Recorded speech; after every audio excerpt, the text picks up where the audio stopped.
Nyumba-inĩ ya kũiga kuoya Moro nĩ kuarata na andũ a bamĩrĩ cia andũ 18 megwĩkinyĩtie nĩguo gũtambũra mĩĩrĩ ya endwa ao. Ni jana tulipata ripoti asubuhi ya kwamba mzee pia alikuwa amesafiri na hilo gari akikuja Nairobi.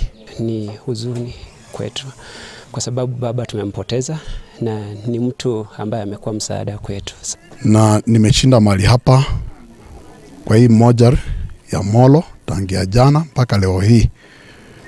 Na hivi sasa tuko tunashughulikiwa afanywe postmortem, tumtoe hapa tumpeleke kule nyumbani Trans Nzoia Kitale. Mutino ucio uria urahanĩkire wa kana utuko utigite andũ 18 makuite, 12 arĩa mararĩ matatu-inĩ ya kambuni ya Kitale Shuttle, gũkũ angĩ erĩ mararĩ turera-inĩ ĩrĩa ĩrakuĩte kahũa. Twĩkaga postmortem nĩ ũndũ wa gũkorwo gĩthiĩ igoti-inĩ, no mwaka ũkuonekane nĩkĩ kĩroragire mũndũ ũyũ.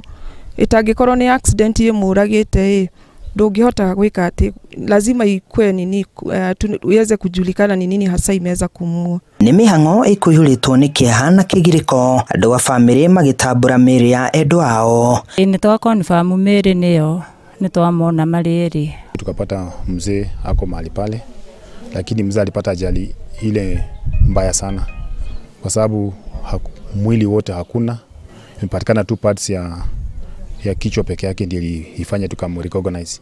Tumeshatambua mwili wa shemeji yangu.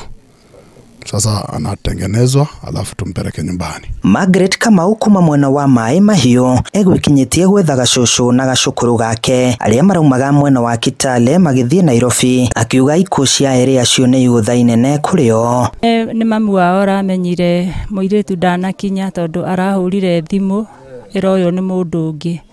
Rĩrĩa aroire marorania wenu nake arorio ũyũ wenu, aramũria mwene thimũ eku, nake aramwĩra mwene thimũ nĩ monire mũtino na rĩu andũ nĩ magĩthirire. Andũ a bamĩrĩ oro ũndũ ũmwe na endwa arĩa marakuĩrĩire mũtino-inĩ wa Mũgaa mũthenya wa ira matinda nyũmba-inĩ ĩno ya kũiga kuoya Moro gũtambũra mĩĩrĩ ya endwa ao. Kinyĩria rĩu mĩĩrĩ yothe ĩgĩkorwo ĩtambũrĩtwo handũ-inĩ ha Inooro TV kuma nyũmba-inĩ ya kũiga kuoya Moro kaunti-inĩ ya Nakuru.